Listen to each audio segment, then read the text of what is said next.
Hello learners, mind blowing पर आपका स्वागत है और मैं हूं आपका सुधांशु भैया। तो आज की क्लास में हम रियल नंबर की एक्सरसाइज 1.2 करेंगे। तो एक्सरसाइज 1.2 पर बढ़ने से पहले हमें रेशनल और इर्रेशनल नंबर्स के बीच का डिफरेंस जानना पड़ेगा। तो पहले मैं आपको बताता हूं कि रेशनल नंबर क्या होते हैं। तो रेशनल नंबर वो नंबर होते हैं जिनको हम p/q की फॉर्म में लिख सकते हैं और जहां p एंड q इंटीजर्स होते हैं और q does not equal to 0 होता है। तो कुछ एग्जाम्पल्स के थ्रू मैं आपको बताता हूं। एग्जाम्पल्स के थ्रू मैं आपको बताने की कोशिश करता हूं। जैसे 2/3, तो यहां पर 2 एंड 3 इंटीजर्स हैं और ये p/q की फॉर्म में लिखे हुए हैं। जैसे 11/13, जैसे 7/8, जैसे 9/17। तो ये सारे हमारे रेशनल नंबर्स होते हैं जिनको हम p/q की फॉर्म में लिख सकते हैं, जहां पर p और q इंटीजर्स होने चाहिए और q does not equal to 0 होना चाहिए। वैसे ही अब मैं आपको बताता हूं कि इर्रेशनल नंबर क्या होते हैं। इर्रेशनल नंबर रेशनल नंबर के बिल्कुल अपोजिट होते हैं। रेशनल नंबर को हम p/q की फॉर्म में लिख सकते थे, वहीं पे इर्रेशनल नंबर को हम p/q की फॉर्म में नहीं लिख सकते और q does not equal to 0 होना चाहिए।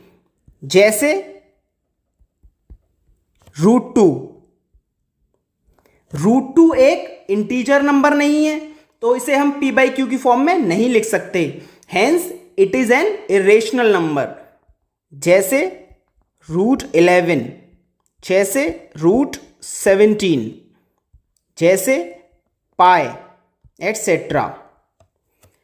इसके आगे बढ़ते हैं तो हमें जानना पड़ेगा एक्सरसाइज 1.2 करने के लिए कि को प्राइम नंबर्स क्या होते हैं।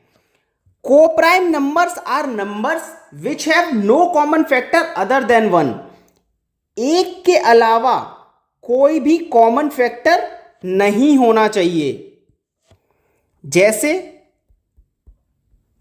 4 एंड 5, तो 4 के क्या फैक्टर्स होते हैं 1, 2, 4। 5 के क्या फैक्टर्स होते हैं 1 एंड 5। तो यहां पे दोनों के फैक्टर्स में क्या कॉमन है 1 और कोई नंबर कॉमन नहीं है, तो ये को प्राइम नंबर्स हैं। सेकंड एग्जांपल ले लेते हैं। जैसे 2, 3, 11, तो 2 के फैक्टर्स क्या होते हैं 1 एंड 2, 3 के फैक्टर्स 1 एंड 3 और 11 के फैक्टर्स 1 एंड 11। तो इन सारे नंबर्स के फैक्टर में क्या कॉमन है केवल 1, हेंस 2, 3 एंड 11 आर को प्राइम नंबर्स। अगर मैं आपको एक और एग्जांपल लेके समझाना चाहूं, अब आप लोग मुझे बताओगे ये को प्राइम नंबर्स हैं या नहीं। जैसे 4, 8 एंड 15, तो आप लोग थोड़ा सोचिए कि 4 के फैक्टर्स क्या होते हैं 1, 2, 4, sorry 4।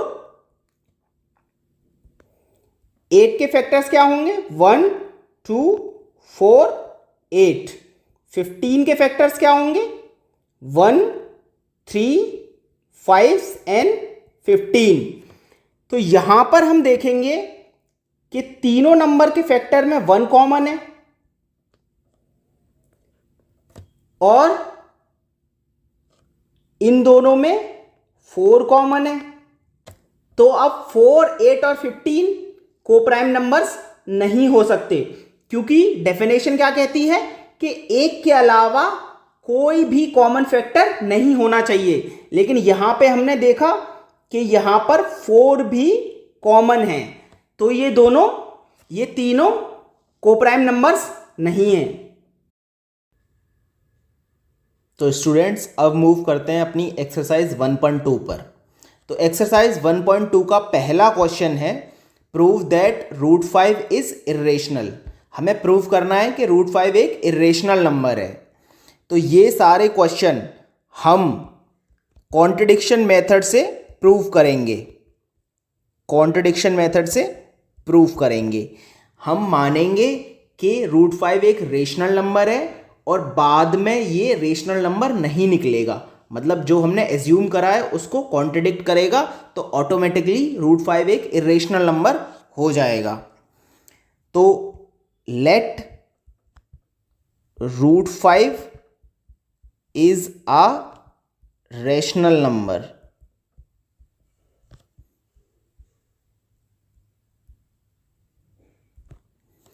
Then we can right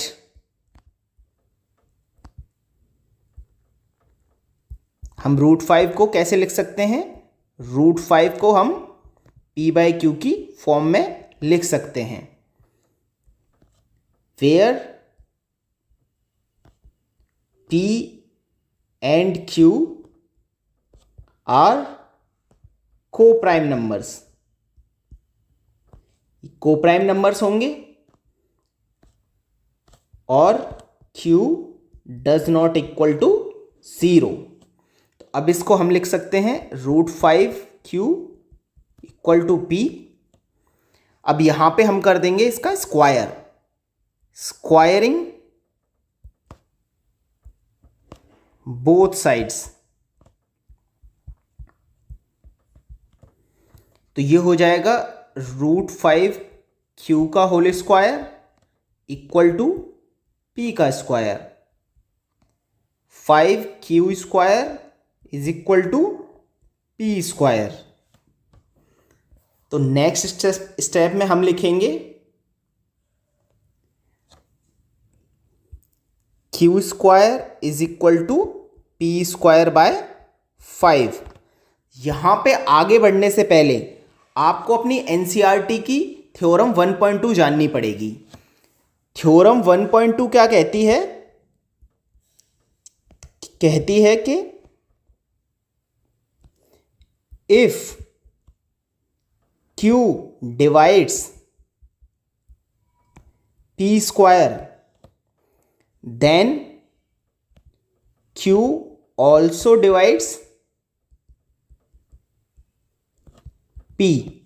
कि अगर q p स्क्वायर को डिवाइड करेगा तो q p को भी डिवाइड करेगा। जैसे p स्क्वायर बाय q, अगर मैं p को 10 रख लूं इसका स्क्वायर और q को 5 रख लेता हूं तो ये कितना हो जाएगा 100/5।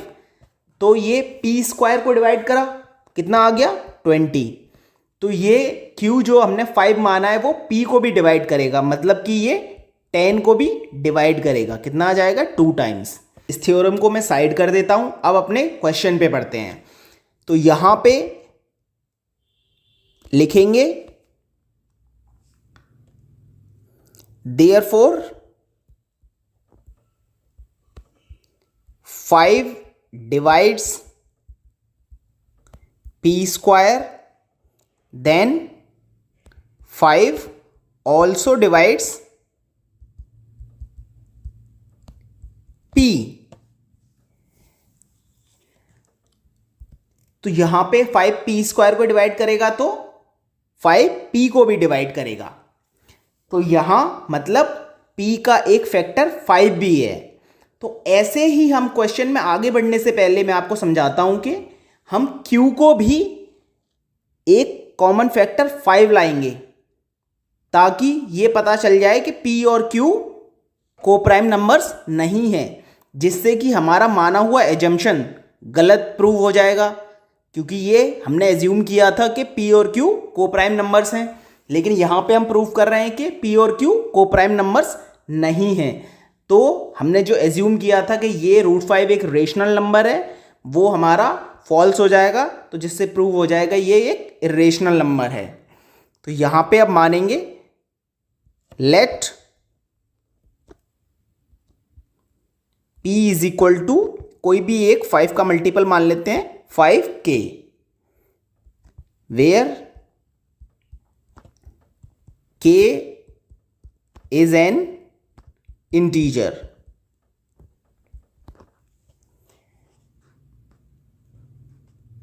And put p is equal to 5k, इसको हम इक्वेशन 1 मान लेते हैं। तो put p is equal to 5k in equation 1। तो पुट करेंगे q square is equal to p की जगह रखेंगे 5k का होल स्क्वायर डिवाइड्स बाई 5। तो यहाँ आ जाएगा q square is equal to 25k square by 5। तो ये 5 से 5 टाइम्स कट हो जाएगा। तो यहाँ पे आ जाएगा q square is equal to 5k square. Then we can write k square is equal to q square by 5।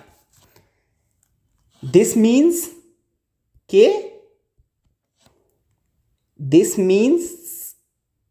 that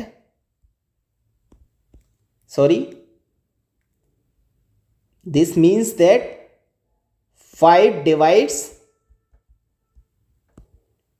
q square, so 5 also divide q. This implies इससे हमें क्या पता चलता है, that p and q have a common factor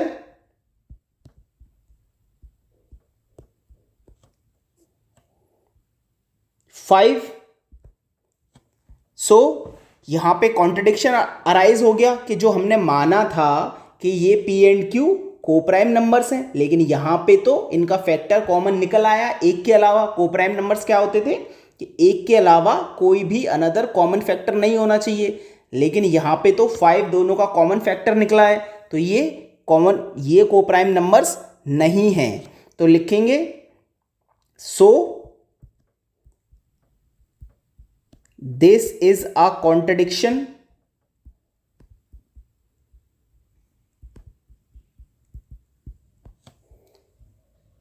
to the assumption, जो हमने assume किया था उसके कॉन्ट्रडिक्शन है। Hence √5 is a irrational number।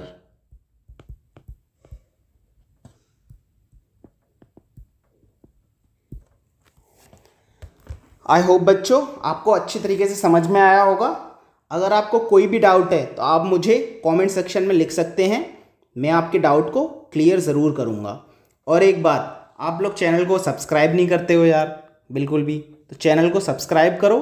आपके कहने पे मैं मैथ्स का कोई भी चैप्टर स्टार्ट कर दूंगा। आप मुझे कमेंट सेक्शन में बोल सकते हो, जिसके सबसे ज़्यादा लाइक्स आएंगे मैं वो चैप्टर स्टार्ट कर दूंगा। चलो अब बढ़ते हैं अपने क्वेश्चन नंबर 2 पर।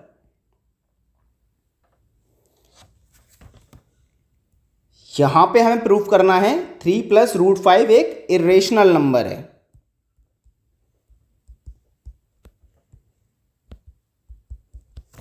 थ्री प्लस √5 इज एक इरेशनल नंबर है। तो वैसे ही करेंगे सेम कॉन्ट्रडिक्शन मेथड से। पहले इसको let 3 + √5 is rational, therefore we can write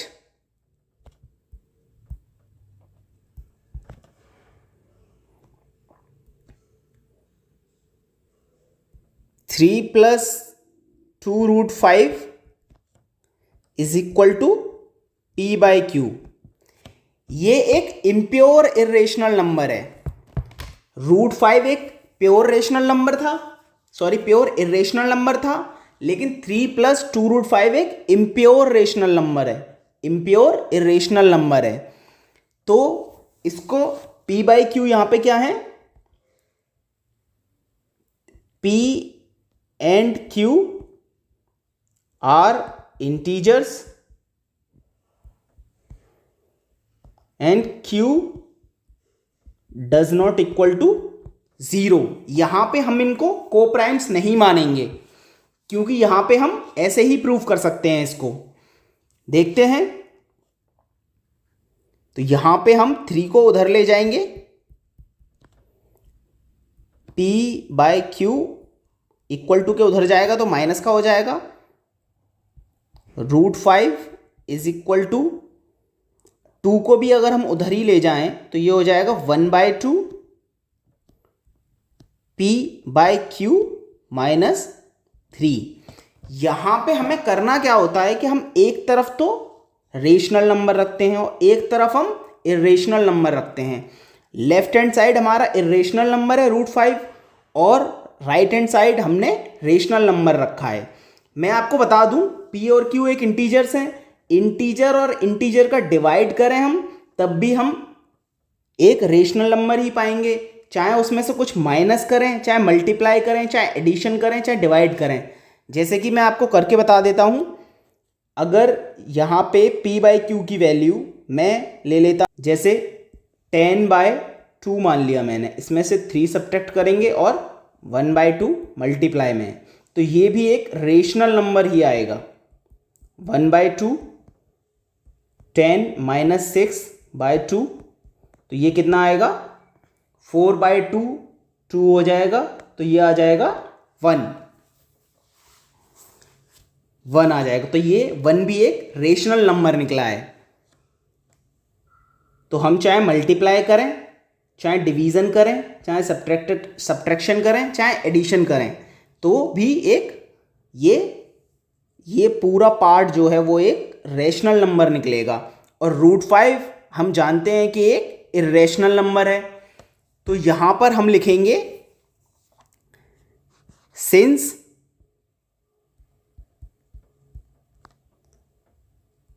p and q are integers, 1/2 p by q minus 3 will also be क्या होगा, rational number.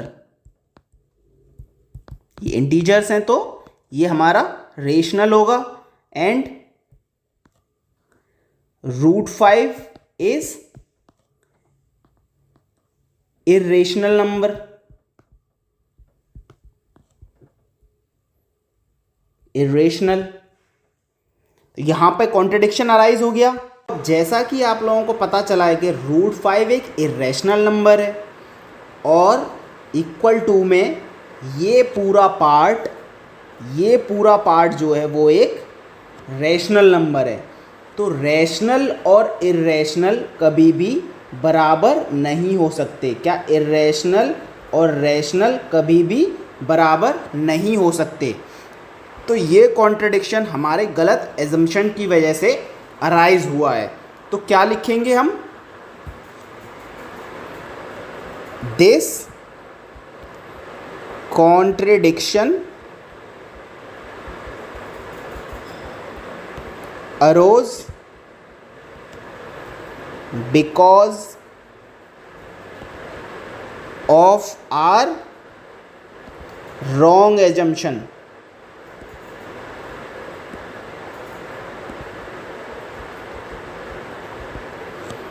Hence 3 plus 2√5 is irrational.